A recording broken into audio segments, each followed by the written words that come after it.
It was a morning at the School of Seven Flames when even the air seemed to move a little slower than usual.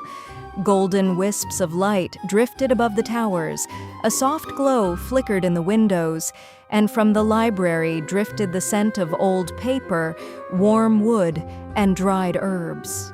Luna raced up the stairs 2 steps at a time, clutching her notebook to her chest. Today, Lady Solvay had given everyone the same task: find the answer to the riddle of the 7 light knots. Luna was absolutely determined to be the first one done. Not just good, the fastest. She had already pictured the look on everyone's faces when she was the one to raise her hand first. Don't forget, the most important thing in this task isn't speed, but accuracy, Tim reminded her, walking behind at a calmer pace. I'll manage to be both quick and accurate, Luna replied with confidence. Flynn, who was carrying 3 pencils and a half-eaten biscuit tucked under his arm, laughed. When Luna says that, it usually means either a miracle or a tiny disaster is about to happen. There will be no disaster, Luna huffed. But the moment they stepped inside the Library of Whispers, Ms. Solvay said, "The answer is hidden in an old book called The Circle of Quiet Light, but it will only open for someone who knows how to read without hurry." The book rested on a separate stand in a round hall beneath a glass ceiling. It was large, bound in silvery cream, with an embossed pattern that resembled waves of light. Tiny golden sparks floated around it, as though the book were breathing quietly.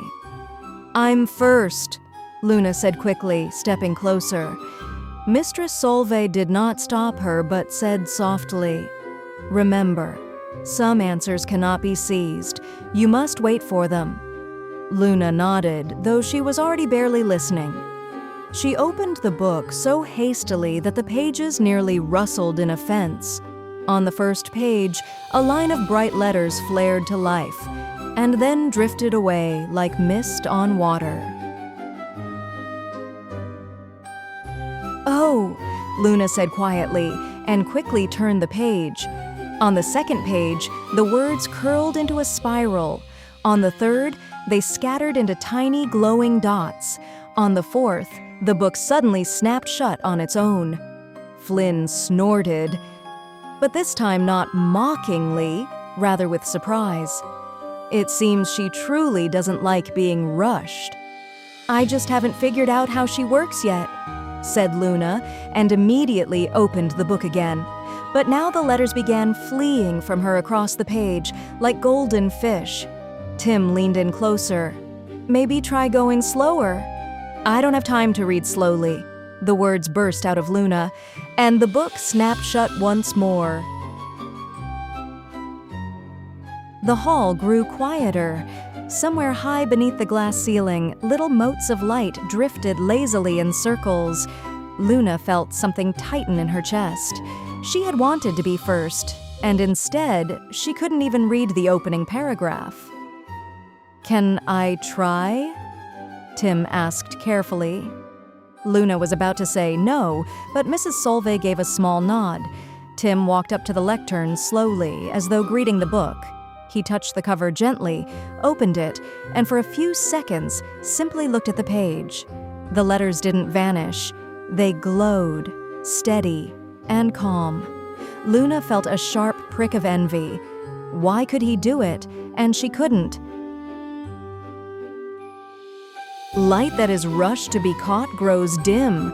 Light that is given time shows the way," read Tim. "That's not fair," Luna muttered.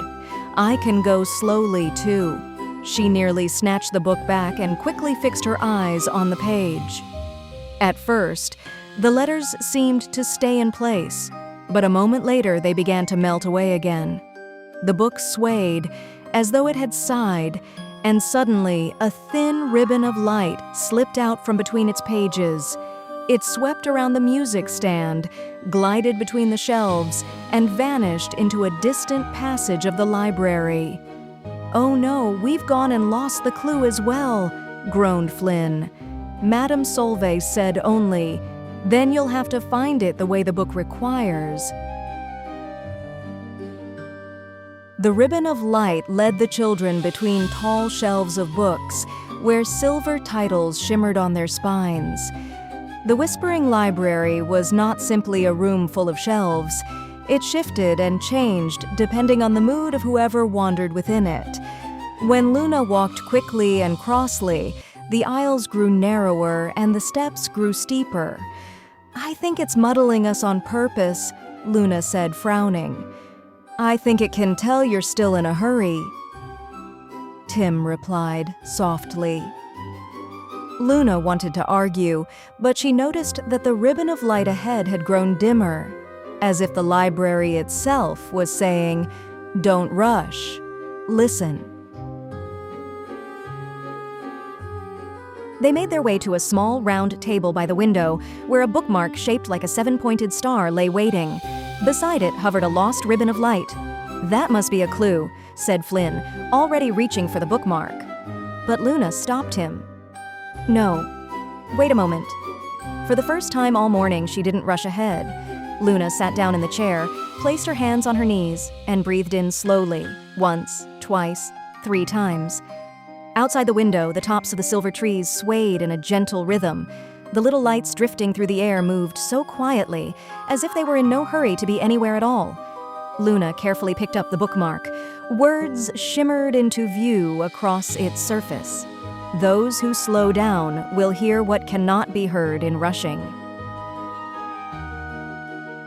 "All right," Luna whispered. "I understand, or almost understand." She walked back to the music stand with slow, unhurried steps. Not to pretend she was calm, but to truly become calm. Her fingers no longer plucked at the edge of the page. Her shoulders dropped. Her breathing steadied. Luna opened the book very carefully. This time, the letters did not run away. They glowed with a steady golden light. New words appeared on the page. The 7 knots are not found by those who race ahead of everyone else. They open for those who notice the connection between the parts. Luna read the sentence all the way to the end, for the first time, without a struggle, and the book stayed open. "Look," Flynn whispered joyfully. A diagram slowly appeared on the page, 7 thin lines of light weaving together into a single pattern, like a flower. At the center glowed a small golden knot. "So the answer isn't about which knot shines brightest," said Tim. "It's about how they're connected." Luna nodded. "Yes, if you rush, you only see separate pieces. But if you look carefully, you see the whole." The book softly rustled its pages, as if it agreed. Then one more line flickered in the margin. "Patience is also a kind of light." Luna smiled. These words were no longer just a hint. They were about her. During Miss Solvay's lesson, she asked everyone to explain what they had found. Some named the colors of the knots, others described their positions, but it was Luna who spoke first. The answer is in the connection between them, and also in the way you look at them. If you try to grab the results straight away, you lose the pattern. Ms. Solvay smiled warmly.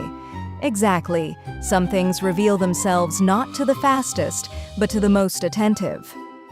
Flynn nudged Luna with his elbow and whispered, "See? It was a wonder, not a disaster." Tim smiled, though a small disaster nearly happened anyway, and all 3 of them laughed quietly.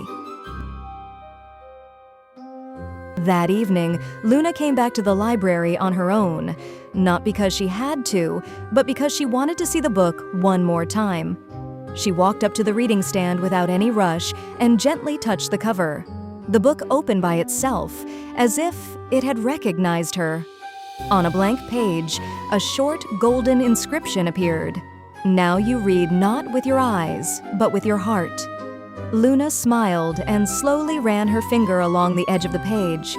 Outside the window, little lights drifted past. The air held the quiet softness that only libraries have, and everything around her seemed to breathe steadily and at peace. Luna understood. Not everything precious comes to those who run the fastest. Sometimes the most important things reveal themselves only when you have learned not to hurry.